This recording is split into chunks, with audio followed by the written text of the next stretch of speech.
Saudara, putusan pra-peradilan Firly Bahuri jadi salah satu bahasan dalam sidang pra-peradilan Peggy Setiawan. Saat itu Hakim Tunggal Eman Sulaiman menanyakan soal macam-macam putusan dalam pra-peradilan.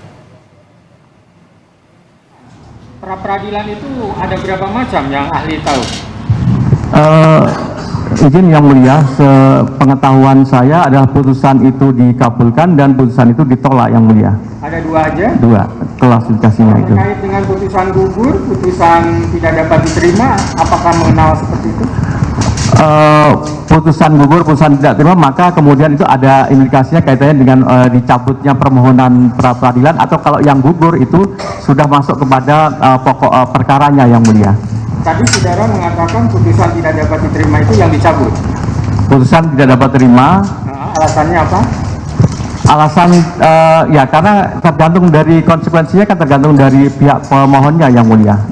Seperti kemarin kasus yang di Jakarta Selatan yang Firly Bahuri dinyatakan putusannya tidak dapat diterima. Saudara mengikuti itu? Tidak dapat diterima karena memang menurut penilaian dari hakim pra-peradilan itu adalah tidak bisa dibuktikan oleh pihak pemohon, begitu Yang Mulia. Kalau tidak dapat dibuktikan itu masuk ke materi, apakah tidak bersinggungan dengan ditolak? Mohon izin Yang Mulia, maksud saya yang berkaitan dengan dalil-dalil pra-peradilannya Yang Mulia.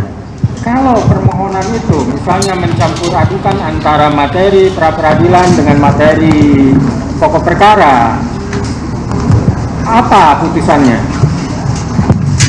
Tentu putusannya kan sebagaimana saya kembali mengacu ke pasal 2 ya 2 Perma nomor 4 2016 Yang Mulia, bahwa di dalam perma tersebut berkaitan dengan penetapan seorang menjadi tersangka dalam pra-peradilan itu hanya berkaitan dengan aspek formilnya.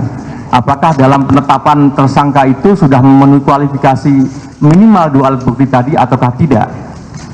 Itu yang berkaitan dengan hal itu, sehingga tidak memeriksa mengenai yang berkaitan dengan pokok perkaranya.